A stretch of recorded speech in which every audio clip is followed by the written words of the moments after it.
যুবভারতী কাণ্ডে নয়া মোড়। ঘটনার নিরপেক্ষ তদন্তের স্বার্থে ক্রীড়ামন্ত্রীর পদ থেকে অব্যাহতি চেয়ে মুখ্যমন্ত্রীকে চিঠি দিলেন অরূপ বিশ্বাস।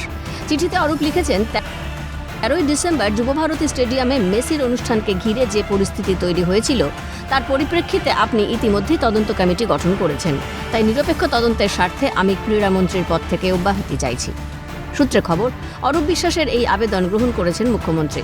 তদন্ত শেষ না হওয়া পর্যন্ত মুখ্যমন্ত্রীর হাতেই থাকছে ক্রীড়া দফতর। ইতিমধ্যে ঘটনার তদন্তে 4 সদস্যের সিট গঠন করেছে রাজ্য সরকার। পাশাপাশি রাজ্য পুলিশের ডিজি রাজীব কুমার সহ 2 পুলিশ কর্তাকে শোকজ করা হয়েছে রাজ্য প্রশাসনের তরফে। এছাড়া সাসপেন্ড করা হয়েছে বিধাননগরের ডিসিপি অনিশ সরকারকে। এই আবহে ক্রীড়ামন্ত্রীর পদ থেকে অব্যাহতি চেয়ে মুখ্যমন্ত্রীকে অরূপ বিশ্বাস চিঠি লেখায় রাজ্য রাজনীতিতে শোরগোল পড়ে গিয়েছে। গোটা বিষয়টি নিয়ে সরব বিরোধীরা।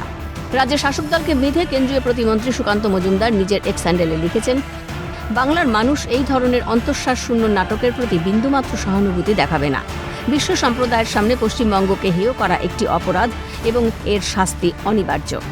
একই সুর বিজেপির রাজ্য সভাপতি শ্রমিক ভট্টাচার্যের গলায়। তাঁর দাবি, এটা একটা সামগ্রিক প্রাতিষ্ঠানিক দুর্নীতি।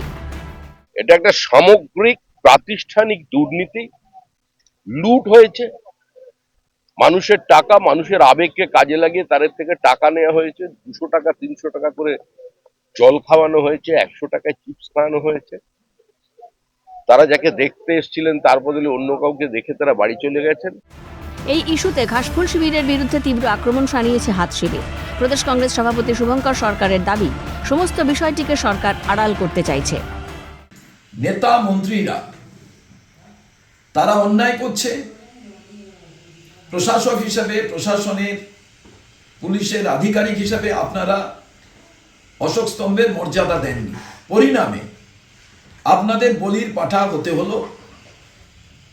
আপনাদের ওপরে